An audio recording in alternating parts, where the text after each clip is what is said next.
vamos seguir agora com a segunda parte desse bloco dessa resolução de provas. Para quem não assistiu a primeira parte, meu nome é Leandro, sou bibliotecário, analista judiciário do TRT 21 do Rio Grande do Norte e estou aqui na resolução de questões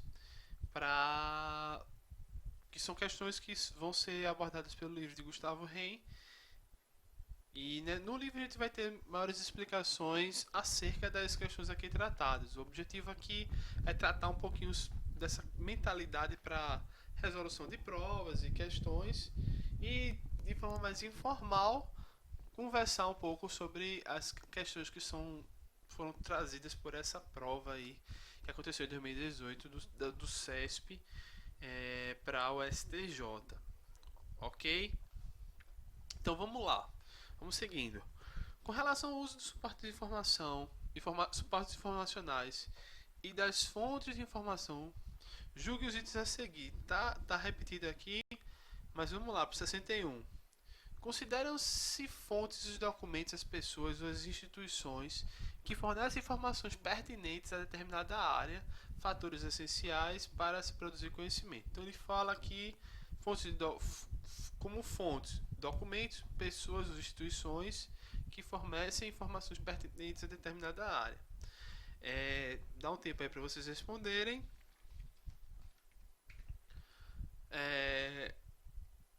Questão correta.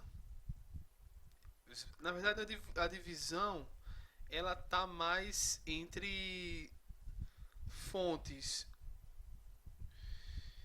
pessoais e documentais. Shaw ele classifica as fontes de informação organizacional em 4 categorias: externas e pessoais, externas e impessoais, internas e pessoais, internas e impessoais. Ou seja, ele pega fontes relacionadas a instituições.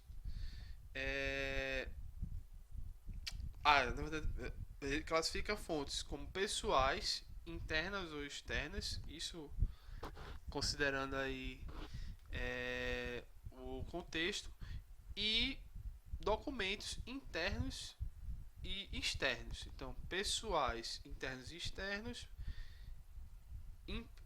impessoais, internos e externos. Impessoais, documentos, pessoais, pessoas.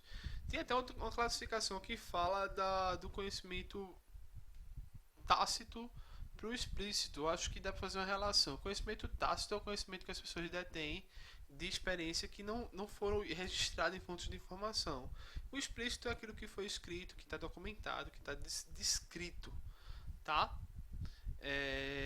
Então a questão correta. O 62 ele vai falar o seguinte: o uso de informações serve para qualquer fim, independente das necessidades do usuário. É meio amplo isso. Dá um tempo aí para vocês responderem. A resposta é correta, né? O gabarito é correto. Eu particularmente acho bem amplo. Fonte de informação serve para qualquer fim, independente da necessidade do usuário. Ok. Não vou contestar a banca. Vamos seguindo. Mas assim, se vocês tiverem alguma informação e um esclarecimento, por favor, entre em contato.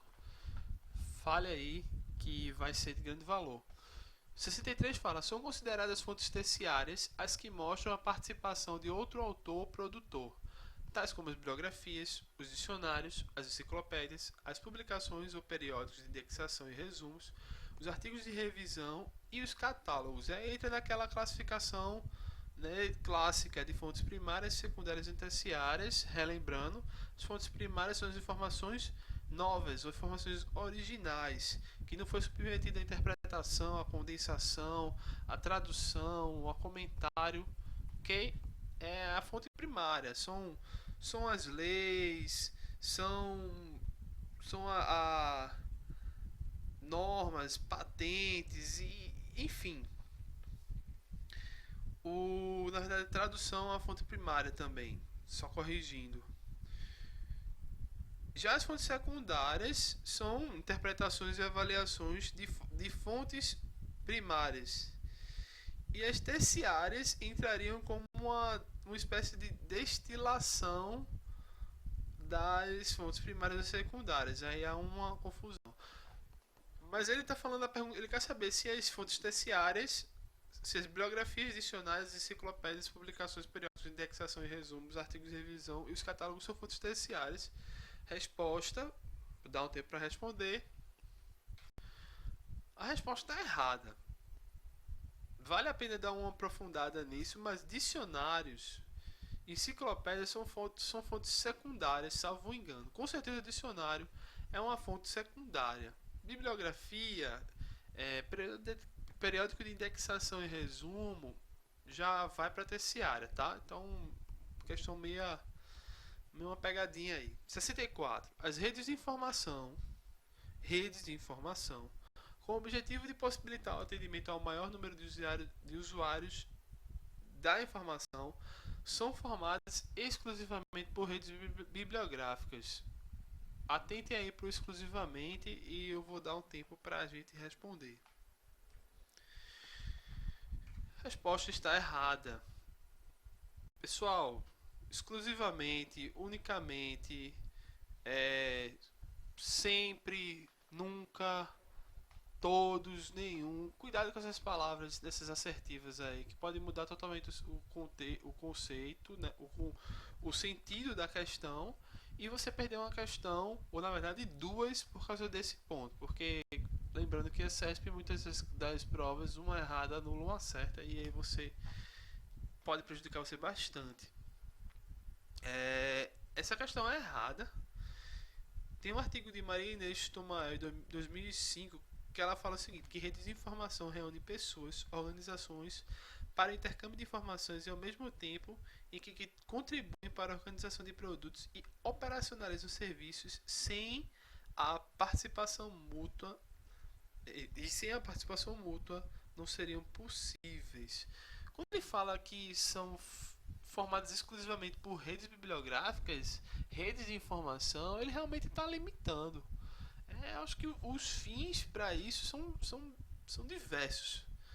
Depende da demanda. Mas é exclusivamente por redes bibliográficas. Acho que isso aí é um problema. Então tá errado. Concordo aí com o que está colocado. 65 fala que o processo que a partir do perfil individual ou de grupo que identifica, encaminha, exibe e ou disponibiliza aos usuários um pacote informacional resultante da seleção a partir da comparação dos perfis dos usuários com os recursos informacionais disponíveis é conhecido como disseminação seletiva de informações ou DSI. Respondam aí. Tá correto. Acho que é a terceira vez que... Acho que no outro vídeo eu citei duas vezes, ou uma, falei sobre DSI, né? Disseminação seletiva de informação. O pessoal gosta muito de falar de DSI em prova de concurso, eu já vi bastante. Fiquem atentos para isso. E essa é uma questão que às vezes eu chamo de questões educativas, onde o próprio enunciado ele explica um monte de informação que pode servir bastante para você agregar, reforçar o que você já estudou ou esclarecer uma dúvida em relação a isso. É por isso que eu falo bastante, inclusive no Reset, eu falo bastante sobre essa questão da importância da resolução de provas como processo de aprendizagem. Tanto para você aprender com o erro, como você para testar o seu conhecimento e inclusive repetindo provas que você já fez. Mesmo que você já tenha feito, você vai reforçar o conceito, reforçar esses enunciados aí, vai ficar melhor na hora de você lembrar, somente de termos que são mais tratados, né, como o DSI. Vamos seguir.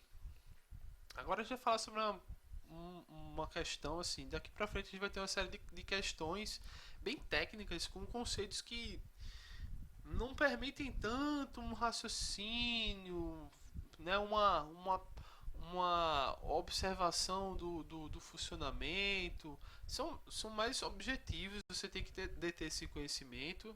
São coisas técnicas e detalhes que, particularmente, eu acho que não precisaria ser cobrado em prova. Mas eu não sou a melhor pessoa porque essa parte de processamento técnico não é a parte que me chama mais atenção na biblioteconomia. Enfim, De qualquer forma, a gente vai apresentar, estudem, memorize se você já sabe, já tem facilidade, ou se já tem uma certa vivência com esses conceitos, melhor ainda, tá? Vamos lá. A respeito da catalogação, atividade indispensável para as unidades de informação, que existe desde a antiguidade, julgue os itens que se seguem. Nesse sentido, as siglas subsequentes, sempre que utilizadas, devem ser interpretadas com a significação associada a cada uma delas, da seguinte forma: ACR, FRAD, FRBR, LC e RDA. Só para você só chamando a atenção aqui para esse FR, né? FRAD, FRBR. FR são os requerimentos funcionais, né, de autoridade e autores, né? De o também requerimentos funcionais de registros bibliográficos. Tem um terceiro ainda que fala sobre assuntos, né? O FRSAD, que vai falar sobre assunto, né? O primeiro são requisitos funcionais para registros bibliográficos, dados de autoridade, na verdade, dados de autoridade, registros bibliográficos, e há um terceiro ainda sobre assuntos. Mas voltando para cá, tem a LC, Library of Congress, e RDA, Resource Description and Access. Aí um pouquinho do inglês, maravilhoso.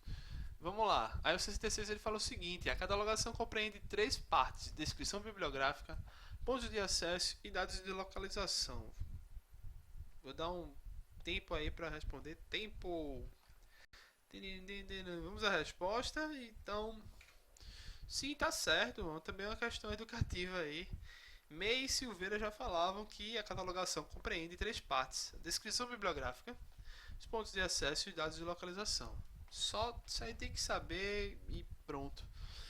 O 67 ele fala que com o desenvolvimento das novas tecnologias são exigidas atualizações para a adequação à nova estrutura proposta para a catalogação, como as diretrizes RDA desenvolvidas para substituir o ACR e baseadas nos modelos conceituais FRBR e FRAD. FRBR, lembrando, a lei dos registros bibliográficos, e o RAD o relacionados à autoridade. Tempo para responder aí, só para a gente seguir. Tá correto. Isso aí é o conceito. Lembrando que a RDA ele veio para uma evolução para o ACR, principalmente para o meio digital, né? Para as informações, vai atender as informações do meio digital, e os modelos conceituais que eles se baseiam são justamente esses. Como eu falei, existe um terceiro, FRSAD ainda. Vamos seguir. De acordo com o ACR2, o ACR versão 2, né, ele deu uma opcional a descrição da data dos documentos. Não é, já dando a resposta, não é opcional. Tem que colocar a data. Isso é meio básico. Vamos seguindo. Meio básico depois que sabe, né? Porque eu tenho dificuldade também com a ACR. Mas vamos lá. 69. RDA é o esquema proposto pela LC para substituir o ACR.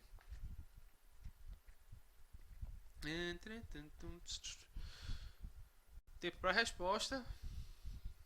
A resposta é errada. Eu não sei se ele fala só ACR, já tornaria a questão errada. Mas o RDA, de acordo com as minhas pesquisas, ele surgiu numa conferência sobre princípios e desenvolvimentos futuros do ACR, que aconteceu em Toronto em 1997. Então, talvez seja por aí também o erro, que não foi proposto pela LC, mas sim nessa conferência que aconteceu em Toronto. Lembrando, pessoal, que essas questões aí valem a pena uma pesquisa, uma conferência. Eu posso estar falando alguma coisa errada, então Sempre bom o contraponto, sempre bom conferir o que é dito, para vocês não somente se aterem ao que é falado como se fosse uma verdade absoluta. Confiram aí as informações. O 70 ele fala o seguinte: que bibliotecas que compartilham entre si a catalogação dos seus acervos, a fim de evitar duplicação, praticam a catalogação cooperativa, na qual também se insere a catalogação compartilhada. Em relação a isso, vamos dar um tempo aí para a resposta.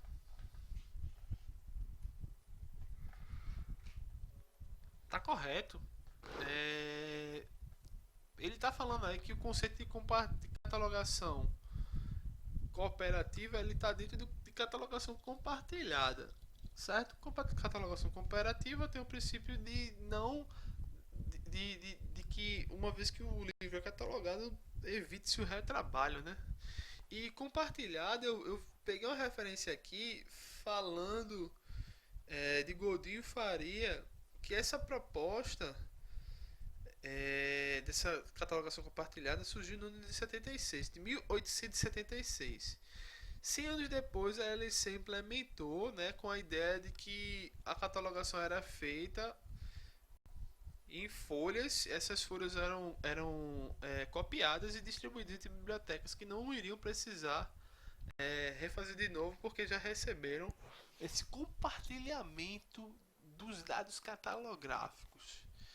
Então, você recebe, foi compartilhado com você os dados que já foram catalogados.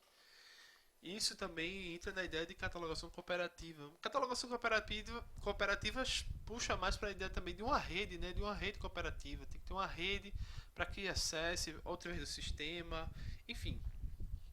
Ok? Seguindo, 71 vai falar sobre marketing. Vai falar sobre já está a resposta aí. Eita. Vai falar sobre metadados. Vamos lá, já que está aqui, né? Uma grande quantidade de dados disponíveis em formato padrão, acessíveis e gerenciáveis por tecnologias apropriadas é de extrema importância para os catalogadores. A respeito desse assunto e dos vários aspectos a ele relacionados, julgue o seguinte itens subsecutivos.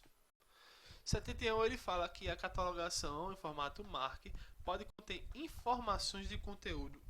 Lembre-se disso, informações de conteúdo. Dos seguintes tipos de material: BK, usado para material textual, naturalmente monográfico, e AM, controle de arquivos e manuscritos, usado para coleções de arquivos e manuscritos. Tá aí, é correto. Na verdade, fora esse, existe uma série de outras siglas. Recurso contínuo, CR, CF, arquivo de computador, MP para mapas, MU para música, VM para material visual, MX para material misto. É interessante, dá uma olhada nisso. Tem cara de conteúdo que pode ser pedido em outras provas, tá, pessoal? Vamos lá. 72. A recomendação do Dublin Core para descrição das propriedades de data dia mês e ano está em conformidade com o perfil W3CDTF da norma ISO 8601. Mau tempo, tá errado. O erro tá que a recomendação correta da data é ano, mês e dia, ok? Questão bem específica aí, provavelmente eu erraria, mas estamos aqui para esclarecer, já não erraria mais. Vamos lá.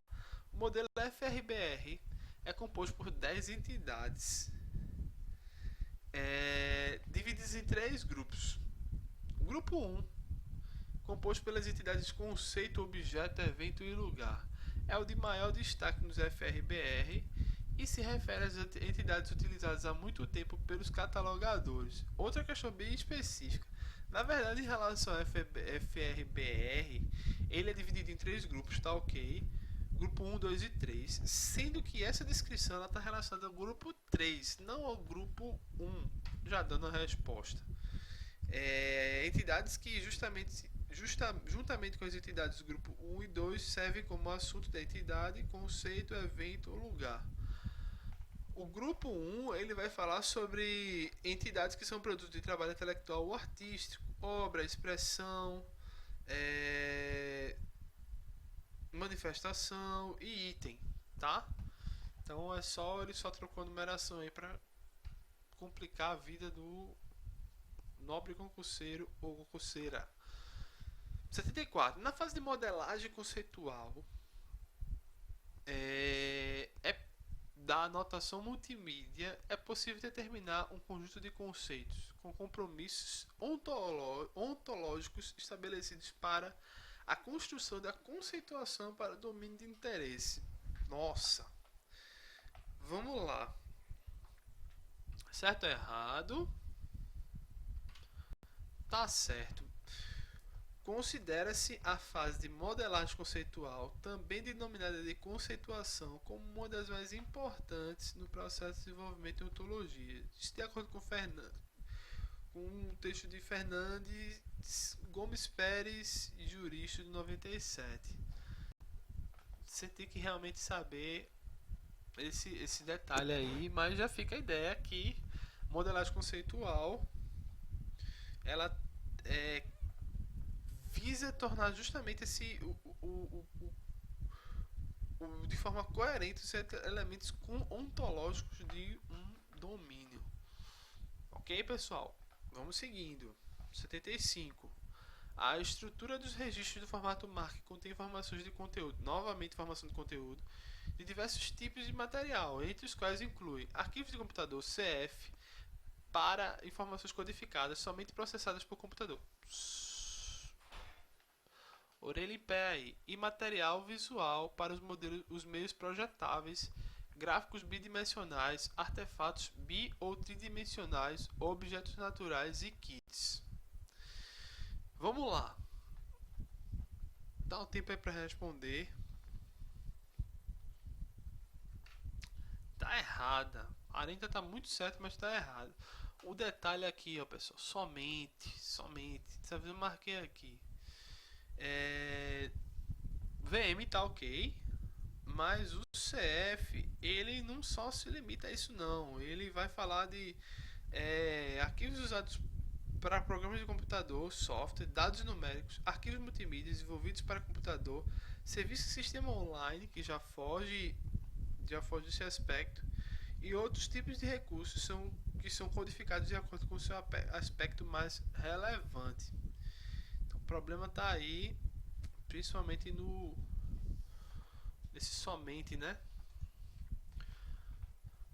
Caminhando aí para a reta final desse bloco, eu vou falar sobre as normas para a padronização dos registros de informação desempenham um papel crucial para a recuperação de informação. Acerca dessas normas, julgue os próximos itens. São as normas da ABNT, as NBRs. E aqui ele já começa falando sobre uma importantíssima, que é a de resumo, né, a 6028. Que ele fala que o resumo de artigo acadêmico deve apresentar de forma reduzida a explicação sobre o tema do artigo, as informações suficientes sobre todo o conteúdo do texto, contemplando o objetivo, o método, os resultados e as conclusões do trabalho. Certo ou errado?